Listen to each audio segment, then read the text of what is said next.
Tehran में हुए हवाई हमले में अली खामेनेई की मौत के बाद उनके बेटे मुज्तबा खामेनेई को ईरान का नया सर्वोच्च नेता चुना गया है।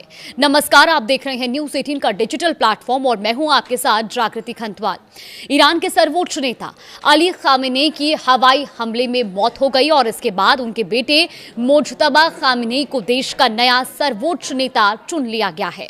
सरकारी मीडिया के मुताबिक 28 फरवरी को तेहरान में हुए हवाई हमले के दौरान अली खामेनेई के दफ्तर को निशाना बनाया गया और उसी हमले में 86 साल के खामेनेई की जान चली गई। सरकार ने कहा कि यह हमला खास तौर पर सरकारी ठिकानों पर किया गया था।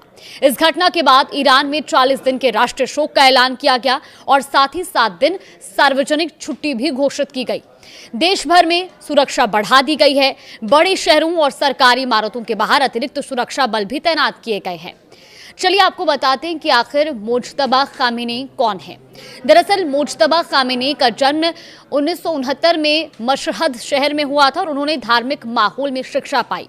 ईरान और इराक के युद्ध के आखिरी दौर में उन्होंने रेवोल्यूशनरी गार्ड में भी काम किया था और वो लंबे समय से अपने पिता के करीबी माने जाते थे। कहा जाता है कि वो पर्दे के पीछे रहकर कई बड़े फैसलों में भूमिका भी निभाते थे। हालांकि उन्होंने कभी कोई बड़ा सरकारी पद नहीं संभाला, लेकिन वो अपने पिता के भरोसेमंद सलाहकार थे। सेना और अर्धसैनिक बलों के साथ उनके अच्छे संबंध बताए जाते हैं। साल 2009 में चर्चा में आए थे मुज्तबा खामेनेई। जी हाँ, दरअसल साल 2009 में हुए विरोध प्रदर्शनों के समय भी उनका नाम चर्चा में आया था। कुछ लोगों का आरोप था कि उन्होंने प्रदर्शन को सख्ती से दबाने में भूमिका निभाई। अब उनके सर्वोच्च नेता बनने के बाद देश में नई राजनीतिक बहस शुरू हो गई है। 1979 की क्रांति के समय वंश के आधार पर सत्ता देने का विरोध किया गया था और इसीलिए कुछ लोग उनके चयन पर सवाल भी उठा रहे हैं।